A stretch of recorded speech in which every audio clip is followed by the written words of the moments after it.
ഉള്ളത് ഒന്ന് ആലോചിച്ചു നോക്കൂ.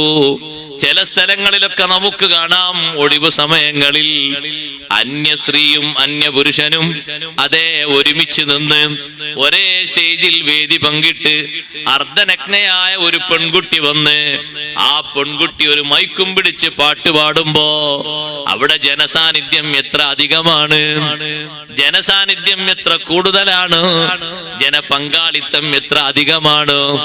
അതേ ഒരു ലൈറ്റസ്റ്റ് താരം റബ്ബ് സുബ്ഹാനഹു വ തആല വിലക്കിയ രീതിയിൽ ഒരു മുസ്ലിമാണ് എന്ന് നിങ്ങൾ കരുതിക്കോ. ഒരു മുസ്ലിമത്തായ പെണ്ണ് ശരീരത്തിന്റെ ഭാഗങ്ങളൊക്കെ പുറത്ത് കാട്ടിയിട്ട് ഏതെങ്കിലും ഒരു രൂപത്തിൽ ഒരു പ്രദർശന വസ്തുവായി മുന്നോട്ട് വന്നാൽ അവിടെ കാണാൻ ടിക്കറ്റ് എടുക്കുന്നവരുടെ എണ്ണം എത്ര അധികമാണ്.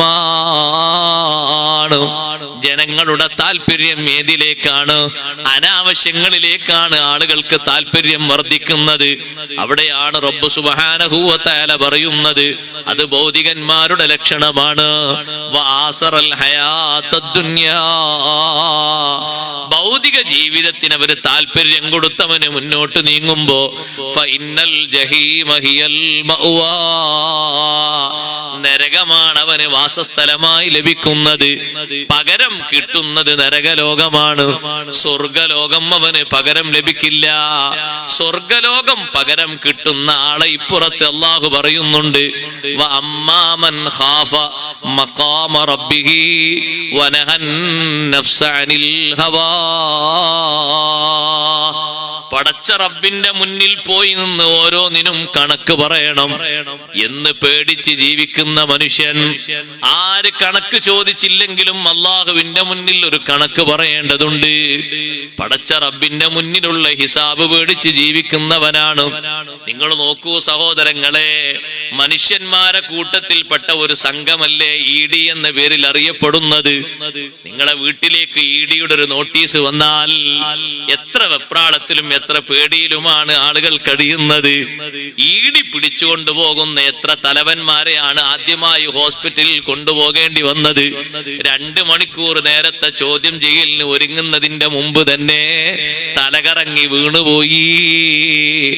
മലക്കുകളല്ല, ജിന്നുകളല്ല, സാധാ മനുഷ്യര് തന്നെ. അവര് ചോദ്യം ചെയ്യാൻ വേണ്ടി നോട്ടീസുമായി വരുമ്പോഴേക്ക് ഇവൻ തലകറങ്ങി വീണു പോവുകയാണ്. പിന്നെ നോക്കുമ്പോ അവന്റെ അവസ്ഥയൊക്കെ മാറിപ്പോയി. അവന് ചോദിക്കാൻ വലിയ പ്രയാസമാണ്. ഡോക്ടർ പറയുന്നു 2 ആഴ്ചത്തെ വിശ്രമം ഹോസ്പിറ്റലിൽ വേണം. ഒരു 2 മണിക്കൂർ നേരത്തെ ചോദ്യത്തിന് ഹാജരാകാൻ വേണ്ടി ഒരു ചെറിയ സമൻസ് വന്നപ്പോഴേക്ക് ബോധം കെട്ട് വീണെങ്കിൽ പടച്ച റബ്ബിന്റെ മുന്നിൽ നീ എത്ര തവണ ബോധം കെടേണ്ടി വരും? അള്ളാഹുവിന്റെ മുന്നിൽ ചോദിക്കാൻ നിൽക്കുന്ന ആളുകൾ അള്ളാഹുവിന്റെ മുന്നിൽ ചോദ്യത്തിന് വേണ്ടി നിന്നെ മുന്നോട്ട് വെക്കുമ്പോ രഹസ്യ സ്വഭാവത്തിലുള്ള ഒരു ചോദ്യം ചോദിച്ച് നിന്നെ തള്ളി വിടുകയല്ല. ഇവിടെ ED ചോദിക്കുന്ന ചോദ്യം ഒന്നും പുറത്തു വന്നില്ല എന്ന് വരാം. മറ്റൊരാള് അറിയാത്ത രൂപത്തിൽ രഹസ്യമായി സൂക്ഷിച്ചേക്കാം. നിന്റെ കൂട്ടുകാരനോ നിന്റെ കുടുംബിനിയോ നിന്റെ അയൽവാസിയോ നിന്റെ കുടുംബക്കാരനോ ആരും അറിയാതെ രഹസ്യമായത് സൂക്ഷിച്ചെന്ന് വരാം. അതേ സമയത്ത് അല്ലാഹു സുബ്ഹാനഹു വ തആലയുടെ മുന്നിൽ അല്ലാഹു ചോദ്യത്തിന് വെക്കുമ്പോൾ ആ ഒരു രംഗം പേടിച്ച് ഇവിടെ ജീവിക്കേണ്ടവരാണ് നമ്മള്.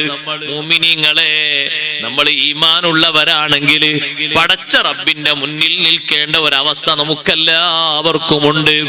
എപ്പോഴും നമ്മൾ ചിന്തിക്കേണ്ട ഒരു രൂപമാണത്.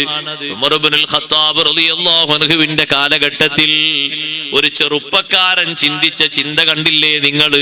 ജമാഅത്തിന് വേണ്ടി മദീന പള്ളിയിലേക്ക് പോകുന്ന ചെറുപ്പക്കാരനെ എന്നും ഒരു സഹോദരി തന്റെ വീട്ടിന്റെ മുന്നിൽ വന്ന് ആ ചെറുപ്പക്കാരന്റെ ശ്രദ്ധ ആകർഷിക്കും. നല്ല സൗന്ദര്യമുള്ള ആ സഹോദരി എന്നും ഈ ചെറുപ്പക്കാരനെ നോക്കി ചിരിക്കും.